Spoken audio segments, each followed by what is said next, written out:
امت مسلمہ کی نیکیاں ایک طرف اور صحابی کا مقام ایک طرف، اس کی کوئی برابری نہیں ہو سکتی۔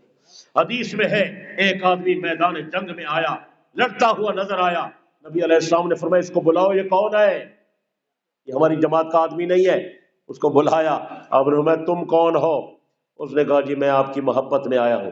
آپ نے فرمایا خالی محبت فائدہ نہیں دیتی، پہلے میرا کلمہ تو پڑھ، پہلے ایمان تو لے آ، میرے قریب آ۔ بس اس کے مقدر جاگ رہے تھے، اس نے آ کر پیغمبر علیہ الصلوۃ والسلام کا کلمہ پڑھ لیا، پیارے نبی کی زیارت کر لی، پیارے نبی علیہ السلام سے ملاقات کر لی۔ آپ نے فرمایا اب تلوار اٹھا کر میدان جنگ میں شامل ہو جا۔ یہ جا کر لڑتا رہا حتیٰ کہ شہید ہو گیا۔ آپ نے فرمایا لوگوں اس آدمی کی قسمت دیکھو، صبح میرا کلمہ پڑھا، شام کو جنت کی سیر کر رہا ہے۔ حضرت ابو ہریرہ فرمایا کرتے تھے یہ ایسا آدمی ہے جس نے ایک نماز نہیں پڑھی، اس نے ایک نماز نہیں پڑھی، اس کو موقع ہی نہیں ملا، اس نے روزہ نہیں رکھا، اس نے حج نہیں کیا، اس نے سخاوت نہیں کی، اس نے نفل نہیں پڑھی، فقط پیغمبر کو دیکھ کر پیغمبر کا کلمہ پڑھ لیا اور ایمان پر اس کا خاتمہ ہو گیا تو یہ جنت کا وارث بن گیا۔ اور وہ ابو بکر صدیق جو پوری زندگی نبی کی غلامی کرتا رہا، اس کا مقام کیا ہوگا؟ اور ایک اور بات عرض کرنا چاہتا ہوں، وہ بڑی قیمتی ہے، لکھے پڑھے حضرات اور نوجوان فضلاء علماء وہ ضرور توجہ کریں۔ توجہ ہے صدیق اکبر رضی اللہ، جو میں پہلے عرض کر رہا تھا، صدیق اکبر رضی اللہ عنہ کو جو مقام ملا ہے افضلیت کا کہ تمام صحابہ سے افضل بن گئے، اور یہ برتری کا، وہ مقام بھی صدیق کو عمل کی وجہ سے نہیں ملا، اندر کے ایمانی جذبے سے ملا ہے۔ اس کا سینہ اتنا صاف تھا، یہ فطرت سلیمہ پر پیدا ہوا تھا، یہ اتنا اونچا آدمی تھا، جب بھی اس کے سامنے کوئی نیکی کی بات آئی اس نے سوچا نہیں ہے، اس نے کہا سچ ہے۔ پیغمبر نے نبوت کا دعویٰ، اس نے کہا سچ ہے، اس نے دلیل نہیں مانگی، اس نے نشانی نہیں مانگی۔ آپ نے نبوت کا دعویٰ کیا ہے، کوئی معجزہ دکھائیں، کوئی نشانی نہیں، نہیں نہیں، بلکہ میں ایک اور بات آپ کو بتاتا ہوں، اگر چوک سرور شہید والے ناراض نہ ہوں تو کہہ دوں، صدیق اکبر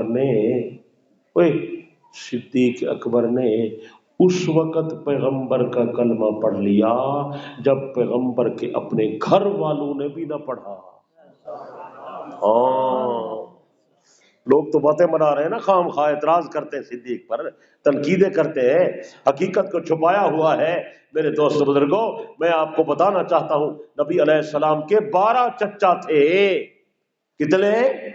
علیندے نہیں وے ہن، ان میں 8 چچا وہ پہلے دنیا سے رحلت کر گئے، پیغمبر نے نبوت کا اظہار بعد میں کیا، جو باقی رہے آپ نے ان کے سامنے اپنی نبوت کا اعلان کیا، ان کو اسلام کی دعوت دی، سوا 2 آدمیوں کے کسی نے کلمہ نہ پڑھا۔ لوگ لکائی پہنتوں کو نسیندے نہیں۔ یہ تبت جدا ابی لہب، یہ کون ہے؟ علیندے نہیں بیتا ہوں، یہ نبی دا چاچا نہیں؟ اور ابو طالب نے تو بڑی خدمت کی ہے، آخر دم تک اس نے پیغمبر کا کلمہ نہ پڑھا، اور نبی علیہ السلام روتے ہوئے واپس آئے، اور آپ نے آخر میں فرمایا چاچا میرے کن نچ کلمہ پڑھ چا، میں تیری سفارش کرے سا۔ وہ ہے کہ میں کوئی شرم ساری کھاندی ہے، لوگ کیا اکثر آخری عمر میں دین تبدیل کر لیا ہے۔ آپ روتے ہوئے واپس آئے۔ اور بلکہ ایک اور بات بتا لوں، توجہ توجہ، حضرت عباس نبی کا چاچا ہے، مومن کامل ہے، صحابی ہے، لیکن جس وقت صدیق اکبر نے پیغمبر کا کلمہ پڑھا، حضرت عباس نے بھی اس وقت کلمہ نہ پڑھا۔ حضرت سنائے اور سنتے بیٹھے ہو، آپ نے جب نبوت کا اعلان کیا اس کے بعد 13 سال آپ مکے میں رہے، دعوت دیتے رہے، قولوا لا الہ الا اللہ، قولوا لا الہ الا اللہ، قولوا لا الہ، بلاتے رہے۔ اور اللہ نے بھی حکم دیا وَأَنذِرْ عَشِيرَتَكَ الْأَقْرَبِينَ، میرے پیغمبر اپنے قریبی رشتہ داروں کو بلائیں، انہیں ڈرائیں۔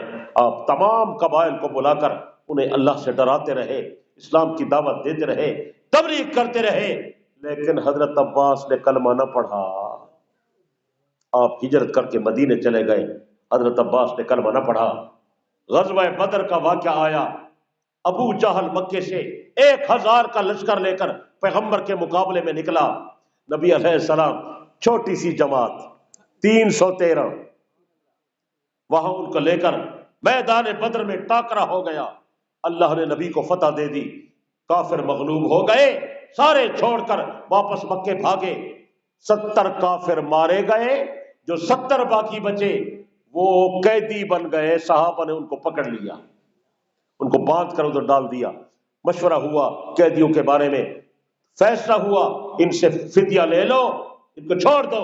نبی علیہ السلام نے فرمایا ٹھیک ہے، قیدیوں کو بلاؤ. وہ جو قریشی قیدی آئے تھے ایک ایک کو بلا رہے ہیں، فلانا اتنے پیسے دے میں تمہیں چھوڑتا ہوں، اتنے پیسے دے تمہیں چھوڑتا ہوں. وہ جب قیدی سامنے آئے نا تو نبی کا چاچا عباس بھی ان کے ساتھ تھا. اور سنتے بیٹھے ہو آپ جنہیں نبی سے نظر پائی، آپ نے میں چاچا تو بھی نہ نال آئی. وہ کہ بھتیجے تو نے نئے دین کا اعلان کیا ہے، مجھے ابو جہل ساتھ لایا ہے، ہمیں تیری بات سمجھ نہیں آئی اس لیے میں اس کے ساتھ آ گیا ہوں. آپ نے فرمایا چاچا میں اس بحث میں نہیں پڑتا، اب تو بحث کا وقت ختم ہو گیا، آج تو میری نبوت کا سورج چمک رہا ہے، اللہ نے مجھے فاتح بنا دیا ہے، تو میرا قیدی ہے، زیادہ بحث نہ کر، فدیہ ادا کر، میں تجھے رہا کرتا ہوں. اس نے کہا بھتیجا میرے پاس پیسے نہیں ہیں، میں کیسے دوں پیسے، تو پیسے مانگتا ہے، میرے پاس پیسے نہیں ہیں. حضرت نبی علیہ السلام نے فرمایا چاچا کیسی باتیں میرے سامنے کرتے ہو، جب ابو جہل نے تمہیں مکے سے بلایا اور تجھ سے چندہ مانگا تو نے ابو جہل کو میرے خلاف دراہم کی بھری ہوئی تھیلی دی، مجھے بتاؤ وہ دراہم والی تھیلی کدھر ہے؟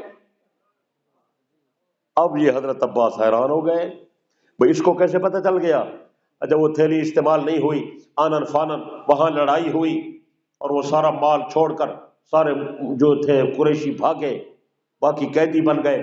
تو وہ حضرت عباس والی جو تھیلی تھی نا وہ صحابہ اٹھا کر لے آئے تھے، وہ ادھر پڑی ہوئی تھی. تو حضرت عباس کی نظر پڑی، اچھا وہ تھیلی آپ کے پاس آ گئی ہے اس لیے آپ کو پتہ چلا. آپ نے فرمایا جیسے سمجھ لو.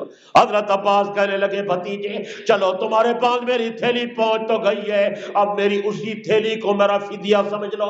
آپ نے فرمایا چاچا یہ تھیلی تو نے مجھے نہیں دی، یہ تو مجھے میرے اللہ نے دی ہے، یہ فدیہ نہیں بنتی تھیلی، اور پیسے دو. اس نے کہا بھتیجا میرے پاس اور پیسے نہیں ہیں، میں بھیک مانگوں گا. تو کیسے برداشت کرے گا کہ تیرا چاچا بھیک مانگ رہا ہے؟ جب حضرت عباس نے یہ بات کہی نا، توجہ کرنا میں قیمتی بات بتا رہا ہوں. نبی علیہ السلام نے فرمایا چاچا میرے سامنے کس طرح کی باتیں آج آپ کر رہے ہیں؟ کہنے لگا بھتیجی آپ کیا کہنا چاہتے ہیں؟ آپ نے فرمایا چاچا جب تم مکے سے چلنے لگا، توجہ قیمتی بات، قیمتی. آپ نے فرمایا چاچا جب تم مکے سے چلنے لگا ایک تھیلی چندے کے طور پر تو نے ابو جہل کو دی اور دوسری تھیلی تو نے رات کو اپنے گھر میں اپنی بیوی کے حوالے کی، میں لڑائی کے لیے جا رہا ہوں، پتہ نہیں میں واپس آتا ہوں یا نہیں آتا، یہ رکھ لو بچوں کے کام آئے گی. چاچا وہ دوسری تھیلی کدھر ہے؟ علماء نے لکھا حضرت عباس کے پاؤں سے زمین نکل گئی. کہا بھتیجا تجھے یہ باتیں بتاتا کون ہے؟ آپ نے فرمایا چاچا تجھے ابھی بھی یقین نہیں آیا، میں اللہ کا سچا پیغمبر ہوں، میرا رب مجھے بتاتا ہے تو میں تجھے بتاتا ہوں. اس بات سے حضرت عباس کے دل میں اسلام کی محبت پیدا ہوئی، پیغمبر کی نبوت کی حقانیت کا کچھ تھوڑا تھوڑا اثر ہونے لگا. لیکن اس کے باوجود حضرت عباس نے کلمہ نہیں پڑھا، بعد میں جا کر کلمہ پڑھا. لیکن ابو بکر صدیق تو پہلے دن پیغمبر کا کلمہ پڑھ رہا ہے. اور کچھ سمجھ آئی ہے یا نہیں سمجھ آئی؟ اور ایک اور بات بھی آپ کو بتاتا ہوں، شاید پھر ملاقات نہ ہو.